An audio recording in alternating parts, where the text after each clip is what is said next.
बीते अक्टूबर में गाम्बिया में एक भारतीय कफ सिरप से 66 बच्चों की मौत के बाद दुनिया भर में भारतीय सिरप को लेकर सवाल उठाए गए थे, लेकिन अब वहां की सरकार अपने बयान से पलटती हुई नजर आ रही है।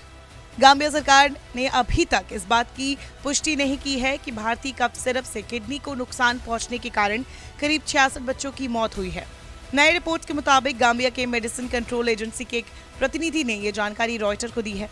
मैडन कंपनी की तरफ से इस संबंध में आधिकारिक बयान जारी किया गया है। अपने बयान में कंपनी की ओर से कहा गया है कि गाम्बिया सरकार ने अब तक बच्चों की मौत का कारण स्पष्ट नहीं किया है।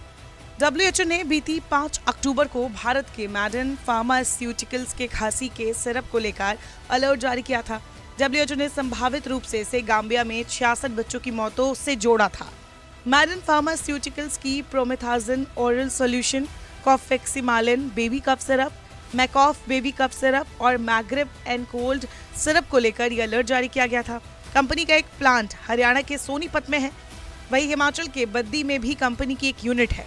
WHO के अलर्ट के बाद राज्य की खट्टर सरकार और केंद्र सरकार दोनों ही एक्शन मोड पर आ गई थी। मोदी सरकार ने एक जांच कमेटी गठित की थी। कमेटी की जांच रिपोर्ट आने तक कंपनी का उत्पादन बंद कर दिया गया था। इसके बाद कमेटी ने दवाई के मैन्युफैक्चरिंग प्लांट में जाकर सैंपल कलेक्ट किए थे और उसको टेस्टिंग के लिए चंडीगढ़ की लैब में भेजा था। बता दें, drug controller general of India की एक टीम ने दवा कंपनी से सिरप के 5 सैंपल लिए हैं। तब दावा किया गया था कि जिस प्लांट में इन दवाइयों का निर्माण होता है वहाँ कुछ गड़बड़ियां पाई गई है। हरियाणा सरकार की तरफ से कंपनी को कारण बताओ नोटिस भी दिया गया था। बता दें, 1990 में बनी मैडन फार्मास्यूटिकल्स कई देशों में अपने उत्पाद निर्यात करती है। अफ्रीका, एशिया, पूर्वी यूरोप, मध्य पूर्व और रूस में कंपनी के उत्पाद बेचे जाते हैं। WHO ने अब नियामकों से कंपनी के उत्पादों को बाजार से हटाने के प्रबंध करने को कहा है। मैडन कंपनी की वेबसाइट के मुताबिक ये एक महीने में 10 करोड़ टैबलेट और 6 करोड़ कैप्सूल का उत्पादन करने में सक्षम है। कंपनी करीब 60 लाख लिक्विड इंजेक्शन और इतनी ही मात्रा में ड्राई पाउडर इंजेक्शन भी एक महीने में बनाती है।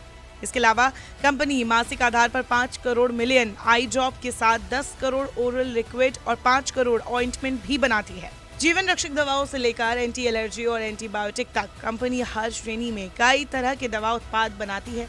खांसी और सर्दी के लिए मैडन फार्मास्यूटिकल्स 13 से 15 दवाएं बनाती है।